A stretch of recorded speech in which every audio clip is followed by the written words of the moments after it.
what Shahid had said, and I'm going to have to listen to that recording a couple times because it's amazing. There's so much depth to it. Everything that we say is public record, and as Congressman Keith Ellison said to us one time, he said, "I don't say anything that I wouldn't want on the front cover of the New York Times." And I thought that was good advice. But with that, I think also comes a responsibility, and also responsibility to some level of courage, to just use that space, whatever freedom we have left, to organize and to really fix the problem at its root. The second thing, though, that I would say is really it's a message that I got at the panel with the Committee to Stop FBI Repression, and there was a woman there from I can't remember which group she was. I think she was from she was with the Carlos Almonte's defense group, and she said something very interesting that her mentor had told her about what to do if you suspected someone of being an informant. And she said, you give them all the hard work to do. I put that to work a few times. That's how that actually pays off. If you suspect someone of being a snake, put them to work. Make them earn their spot there, and at the end of the day, just God knows best.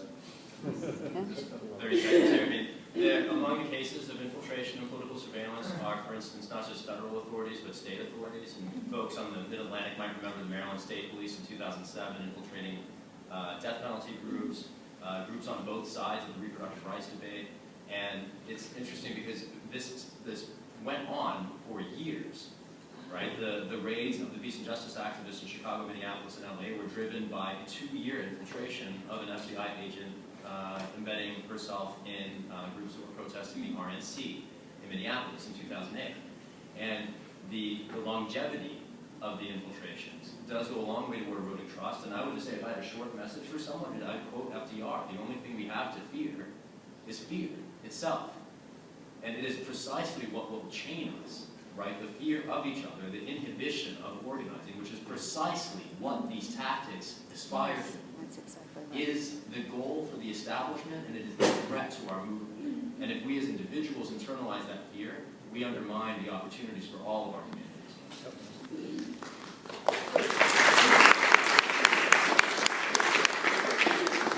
So I thought we'd take questions from the audience, and I see a hand shooting up with the woman in the purple.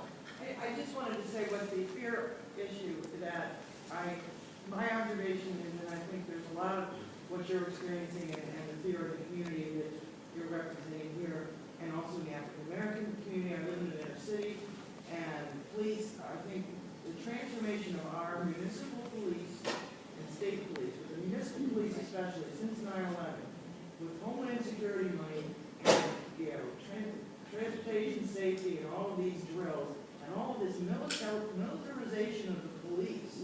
And I watched how they've been treating the Occupy movement, and you sit there and say, wait a second. I mean, we watched the Arab Spring, we watched Egypt in that revolution, and I don't see any huge difference in the tactics. I mean, it's America, and I'm sitting here going, this is not what I remember America being. This is not how police are supposed to treat peaceful protesters in the streets. So I think the other thing I think is the fear of being ginned up by a certain section, certain political party about the Muslim community. You got these laws being passed in the middle of the country, banning Sharia law. I mean, like there's any chance that's going to happen? I mean, this is keeping the fear level of the middle America up about the Muslim community. And I wish I could figure out a tactic for dealing with that. But we got that for you. Yeah, we'll get to that in close. So Shahid's actually got a really strong tactic and collectively that we've got a question. I was thinking the Occupy piece. Right, absolutely. I was just going to share a quick anecdote. We do community organizing in the Bay Area, and when I shared with someone the tactic that Cyrus shared, right, you never say or do anything that you don't want to see on the front page of the New York Times, or an FBI file, the response I got back from people who had immigrated from the Middle East was, we came to America to escape that. And now you're telling us that that's how we stay safe. So I would agree with you. In the back in the gray. Yeah, I'm wondering, like, who do you guys think is accountable for the majority of young people that are desensitized to all of this? Because, I come from New York as well. I was recently at a Met game, and, like, the NYPD is all over the place. They have these things like watchtowers with a camera at the top. I was in the Doodle Movie Festival. I don't know if you were Brooklyn as well for that. Yeah. These are like, supposed to be fun events for families to come, and they have NYPD patrolling parking lots and cameras up in the sky spying on everyone. I feel like I'm being spied on all the time in New And, you know, I mean, it's shitty to say, I'm sorry, but like, you know, thankfully I'm white and you're being stopped and frisked in the streets like, you know, African Americans and Latinos are every single day. But like, none of my friends care at all when they see the cops patrolling. I'm the only one who ever said it. Why are people so Loss of civil liberties. And is it public education? Like, are we not learning enough about our liberties? Like, who do we hold accountable for that? I used to have that white privilege before I wore this, but then it went all down. But it's funny because those, like, in New York City, we actually have these boxes that they say NYPD. It says NYPD security camera on it, and my dad thinks that is because it's trying to catch you running a red light. And I was like, that's not what this really is supposed to be. But when I really got shocked, forget about the AP reports and all this Muslim surveillance, is when I watched this 10-minute propaganda 60 Minutes piece with New York Commissioner Kelly.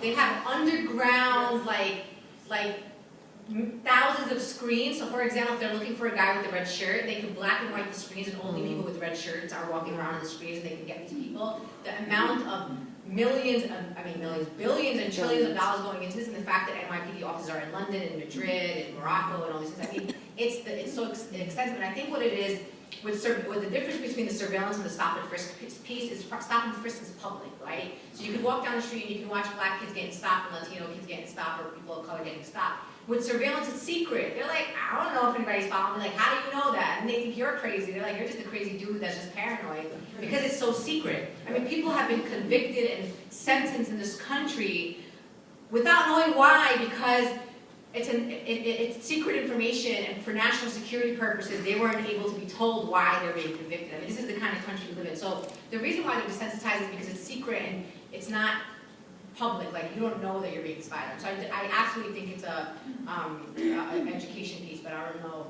what to do. And two pieces here. I mean, there's also all kinds of voluntary ways in which we actively resign our privacy, particularly